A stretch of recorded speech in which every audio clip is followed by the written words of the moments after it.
দুপুরে নির্জন ফ্ল্যাটে বেল বাজতেই এক মহিলা দরজা খুলল। মাগো, আমায় কিছু ভিক্ষা দেবেন? আমি বড়ই ক্ষুধার্ত। এই নাও বাবা, তোমায় ভিক্ষা।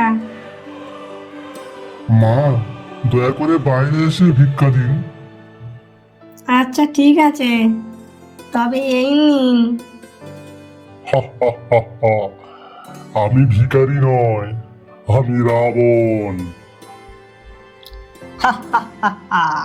আমিও সীতা নই, আমি কাজের মেয়ে বিজলি। হা হা হা। এ তো আরো ভালো হলো। সীতাকে নিয়ে গিয়ে বড্ড ভুল হয়ে গিয়েছিল, বরং তোমাকেই তুলে নিয়ে গিয়ে যাই। মন্দোদরীর খুবই খুশি হবে। কদিন ধরেই কাজের লোকের কথা বলেছিল।